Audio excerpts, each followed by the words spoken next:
मैं रीना अग्रवाल पथिका आज आपको अपनी स्वरचित कहानी सुनाने जा रही हूँ। ये कहानी मेरी जहानवी नामक पत्रिका में भी प्रकाशित हो चुकी है। कहानी का शीर्षक है तुम। बारात आ गई। चारों ओर खुशी का वातावरण था। रश्मि भाभी, प्रखर दुल्हन लेकर आ गया। पड़ोसन की यह आवाज़ सुनकर मैं खुशी से दरवाजे की तरफ दौड़ी। बेटे को दूल्हा बना देखने की इच्छा आज मेरी पूरी हो गई। दरवाजे पर बेटे और बहू दूल्हा दुल्हन बने खड़े थे। मेरे वहाँ पहुँचते ही दोनों ने मेरे पैर छुए। मेरी आंखों में खुशी के आंसू आ गए और आशीर्वाद स्वरूप मुँह से यही निकला, तुम दोनों खुश रहना, भगवान तुम्हें सारी खुशियाँ दे। परंतु एक बात याद रखना, अब तुम दोनों पति पत्नी का जो ये तुम्हारा संबंध है, ये दो आत्माओं का मिलन होता है। यह नारी के सतत्व का समर्पण और पुरुष के अहम का नमन होता है। तुम दोनों ने पुनः मेरे पैर छुए। इस पर प्रखर बोला, माँ, जब तक तुम मेरे साथ हो मुझे कुछ भी सोचने की आवश्यकता नहीं है।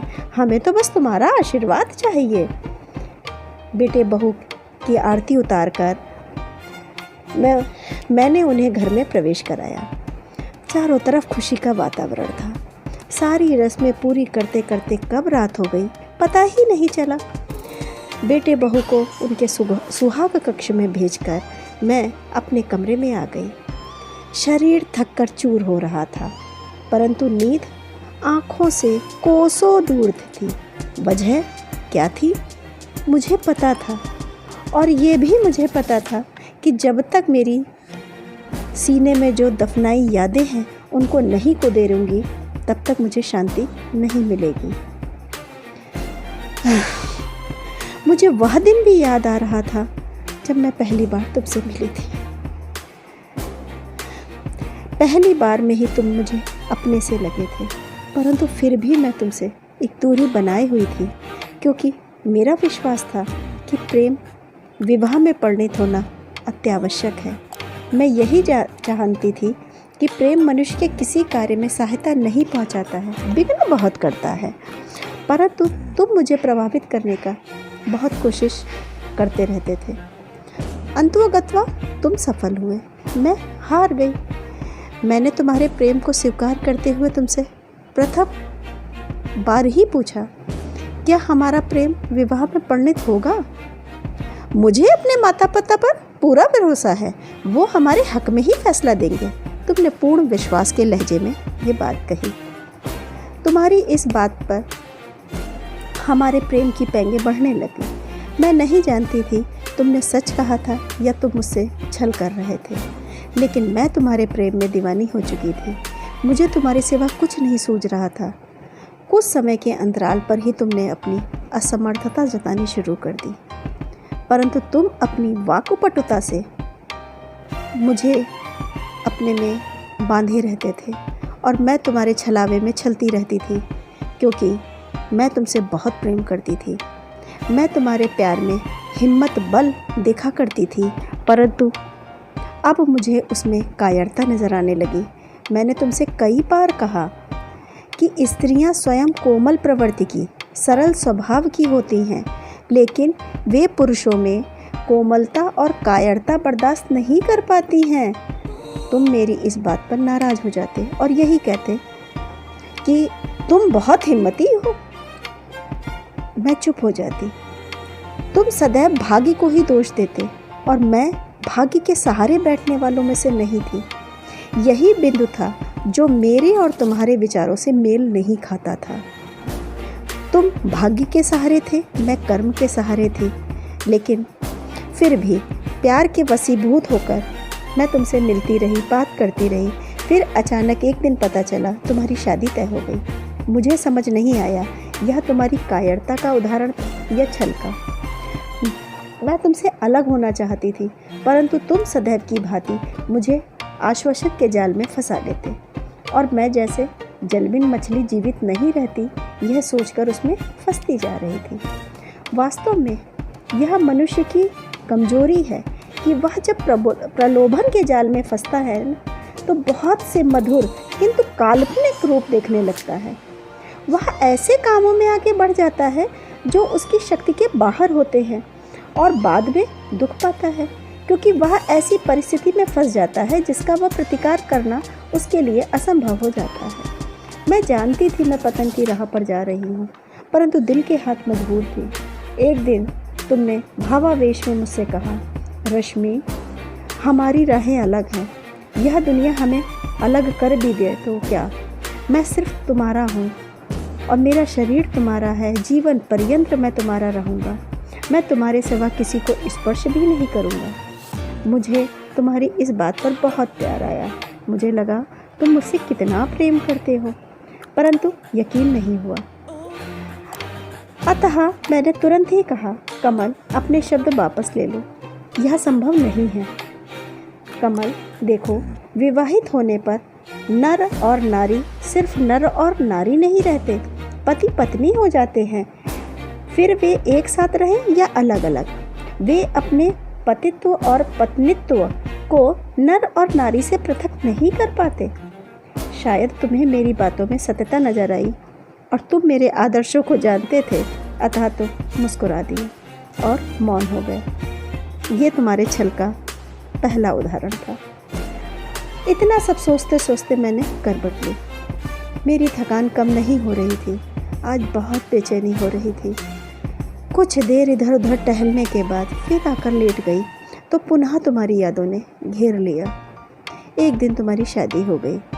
मुझे याद है उस दिन मैं बहुत सामान्य थी। कारण क्या था समझ नहीं पा रही थी। वह रहस्य आज तक नहीं समझ पा रही हूँ कि मैं उस दिन इतनी सामान्य कैसी थी, मैं क्यों नहीं रोई थी। तुम्हें सुंदर पत्नी के साथ साथ बहुत सारा दहेज मिला। तुम अपने विवाह के बाद भी मुझसे वैसे ही बात करते रहे, मुझ पर अधिकार जताते रहे, परंतु हमारे बीच दूरी तो आ ही गई थी ना। तुमने मुझसे कहा, रश्मि, मैंने तुमसे वादा किया था कि मैं तुम्हारे सिवा किसी को स्पर्श नहीं करूँगा, तो मैंने अपनी पत्नी को अभी तक स्पर्श नहीं किया है। मैं यह सुनकर चौंकी, मुझे दुख भी हुआ। अतः मैंने आदतानुसार तुमसे कहा, कमल, सीते समय यदि धागा उलझ जाता है तब प्रत्येक उलझन की गुत्थी के भीतर से शांतिपूर्वक रील को निकाल लेना पड़ता है। तनिक भी असावधानी हुई कि धागा टूटा। पति पत्नी को छोड़कर कोई दूसरा संबंध संसार में पूरा नहीं होता है। इसी से ही इस संबंध में खूब सावधानी रखने की ज़रूरत होती है। जब कभी दोनों के विचारों में संघर्ष में वातावरण उठ खड़ा होता है तो दोनों में से एक को अवश्य ही अपने विचारों को दूसरे के सामने गौर समझ लेना चाहिए। तुम मेरे आदर्श पर हंस दिए। मुझे धीरे धीरे आभास होने लगा कि तुम्हारा व्यवहार बदल रहा है। तुम में प्यार कम, बनावट ज़्यादा नज़र आने लगी। जब तुम मुझसे कुछ कहते, जब मैं तुमसे कुछ भी कहती, तुम उल्टा मुझ पर ही दोषारोपण करने लगते। यही सोचकर मैं चुप हो जाती कि वास्तव में हम लोग अपने को कभी भूल कर भी नहीं देखते हैं और अपनी भूल को अपने संबंध में विचार भी नहीं करते हैं। कभी कभी अपने को उलट पुलट कर भीतर बाहर नहीं देखते हैं। हम दूसरों के संबंध में तो बहुत बारीकी से विचार कर लेते हैं, परंतु अपने को कभी विचार के तराजू पर नहीं तोलते। प्रायः हमारी राय अपने संबंध में बहुत उदार होती है और यही बात हमें धोखा देती है। अब इधर मेरी शादी की भी बात चलने लग गई। मुझे अपने विवाह पर कोई दिलचस्पी नहीं थी। मेरा विवाह पर से विश्वास ही उठ गया था, यकीन ही उठ गया था। मैं तुमसे अलग नहीं होना चाहती थी। वास्तव में मैंने तुमसे प्रेम किया था। मेरी नज़रों में शादी की परिभाषा यही थी कि जो शख्स हमेशा दिलो दिमाग पर छाया रहे और जो कल्पना में बसा हो वही हमारा हमसफ़र है। परंतु मेरे सोचने से क्या होता है, किस्मत का लिखा कौन मिटा सकता है। अतः मेरी शादी भी तय हो गई। मुझे याद है उस दिन मैं तुम्हारे सामने, तुम बहुत रोई थी। तुमने मुझे बधाई दी और मैं रो पड़ी। फिर तुमने मुझे बहुत दिलासा भी दी। नहीं समझ पा रही थी वो तुम्हारा प्यार था या मुझसे पीछा छुड़ाने की खुशी। फिर भी तुम्हारी सहानुभूति पाकर मेरी मृत आत्मा में पुनः प्राण आ गए। मैंने स्वयं को संभाला। एक दिन तुमने मुझसे पूछा, रश्मि तुम अपनी शादी में मुझसे क्या लोगी? मंगलसूत्र, मैंने तुरंत उत्तर दिया। इस पर तुम बुरी तरह चौंक गए और एकदम से हड़बड़ा गए। हड़बड़ा कर बोले, रश्मि समझने की कोशिश करो, यह मैं कैसे दे सकता हूँ? नहीं दे सकता ना तुम्हें, तुम बात सब जानती हो, फिर भी तुम इस तरह की बातें करती हो। जब नहीं दे सकते थे तो मांगने को क्यों कहा? मैं किसी का सुहाग नहीं छीन रही हूँ, बल्कि अपना अधिकार मांग रही हूँ। मैं तुमसे नाराज होते हुए बोली। मेरे ऊपर गुस्सा बहुत हावी हो रहा था। तुम मेरे जिद्दी स्वभाव से परिचित थे, अतः तुमने मुझे बहला पुचकाकर शांत कर दिया और खैर मेरी शादी हो गई। मेरे पति बहुत सच्चे नेक दिल के इंसान थे। उन्होंने मुझे बहुत प्यार दिया। मैंने उन्हें कभी तुम्हारे बारे में नहीं बताया, परंतु मैं उन्हें क्या बताती? तुम्हारे बारे में तो मैं कुछ बता भी नहीं सकती थी, पर मैं तुम्हें भुला भी नहीं पा रही थी। शादी के बाद तुमने पहली बार जब मुझे देखा तो एकटक देखते रहे। औपचारिकतावश पूछा, तुम खुश तो हो ना? खुशी? खुशी क्या भौतिक वस्तु है जो बाजार गए और खरीद लाए? मैंने तुम पर व्यंग किया, जबकि वास्तव में मैं अपने पति के साथ खुश थी। अब हमारे मध्य बातचीत कम होने लगी। फिर मैं गर्भवती हुई। उसके बाद हमारे बीच के सारे संबंध लगभग ख़त्म हो गए और हमारे बीच की बातचीत बंद हो गई। समय अपनी रफ्तार चल रहा था। मेरे बेटे ने जन्म लिया। मैं बहुत खुश थी। मैंने सुना तुम्हारी पत्नी भी गर्भवती है। सच में तब मुझे पहली बार बहुत खुशी हुई कि तुम्हारे घर में बेटी ने जन्म लिया। मैं अत्यधिक प्रसन्न थी। समय पंख लगा के उड़ रहा था। अब मेरा बेटा भी 5 वर्ष का हो गया था, लेकिन ईश्वर को कुछ और ही मंजूर था। एक एक्सीडेंट में मेरे पति की मृत्यु हो गई। मेरी दुनिया नष्ट हो गई, मेरी दुनिया उजड़ गई। मैं बिल्कुल अकेली हो गई। क्या करती अपना बेटे के सहारे? एडजस्ट होने में टाइम लग रहा था। अचानक एक दिन तुम मेरे घर आए और संवेदना जताने लगे और बोले, रश्मि परेशान ना होना, मैं जिंदा हूँ। मैं तुम्हें तुम्हारे पति की कमी महसूस नहीं होने दूंगा। तुम्हारे ये शब्द शीशे की तरह मेरे शरीर में उतर गए। तड़ाक! मैंने जोरदार तमाचा तुम्हारे गाल पर मारा। आई हेट यू, निकल जाओ मेरे घर से। तुमने मुझे समझा क्या है? एक स्त्री हूं मैं केवल। नारी नारित्व के साथ पत्नित्व, मातृत्व और शील मर्यादा आदि कितने ही भावों का सम्मिश्रण है। इन्हीं सब से मिलकर नारी को संजोया गया है। इन सब को यदि वो त्याग देना तो मादा कीड़ा, थूकने का ठीकरा, एक सजीव ठीकरा मात्र रह जाती है वह नारी।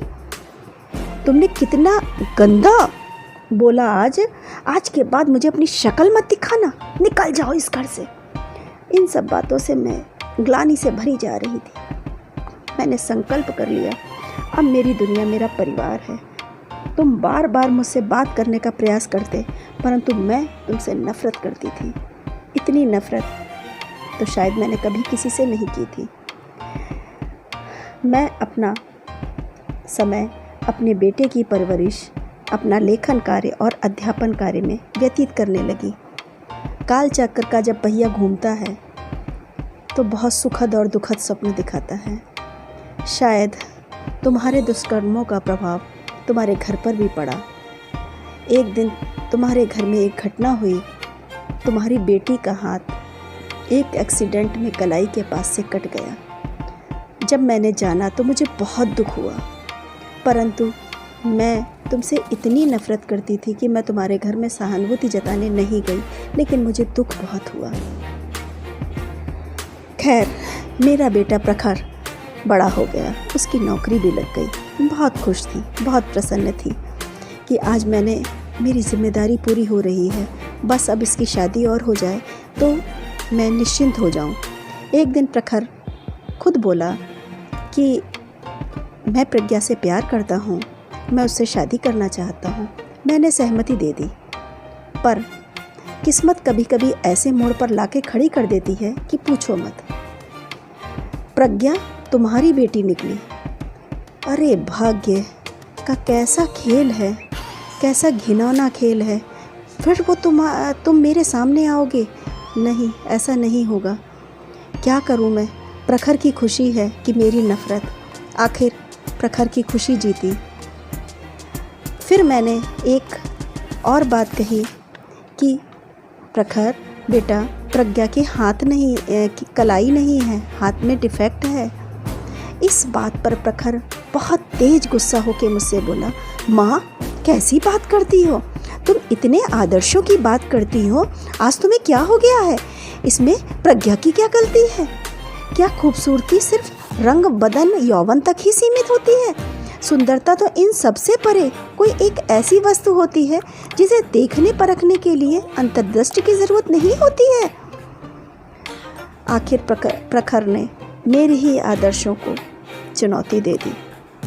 मैंने भी सोचा जीवन केवल तर्कों से नहीं जिया जा सकता है। भावना और अनुभूति का भी जीवन में बहुत ज़रूरत होती है। और मैंने प्रज्ञा से शादी की सहमति दे दी। मैंने तुम्हारे घर प्रखर का रिश्ता भेजा। सभी तैयार हो गए।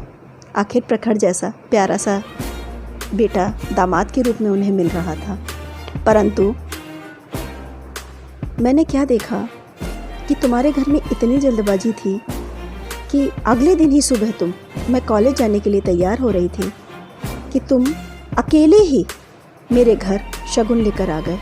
लगता है तुम्हें तो जो है मुझसे मिलने का बहाना ही चाहिए, जो मुझे अच्छा नहीं लगा।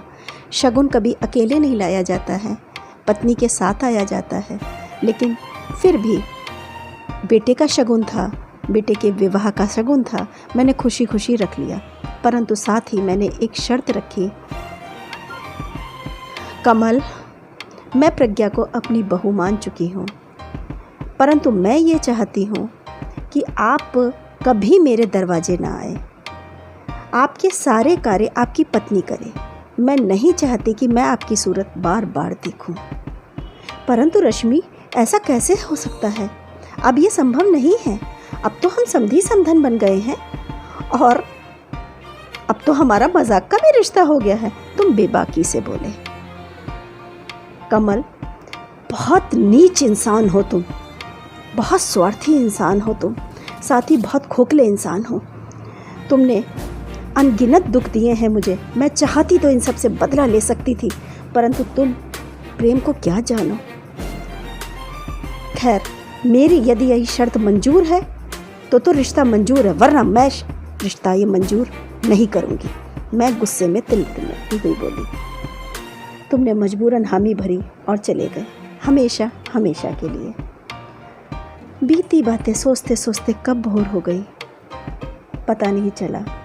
मेरा मन शांत हो गया था। मुझ पर अब अधिक दायित्व आ गया था। मेरे घर में बेटी के रूप में मेरी बहू आ गई थी। आखिर वह तुम्हारी ही तो बेटी थी, तुम्हारा ही तो अंश थी।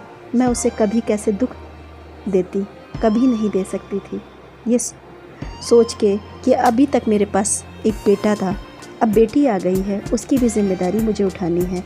यह सोचते सोचते कब रसोई घर में आके मैं चाय बनाने लग गई।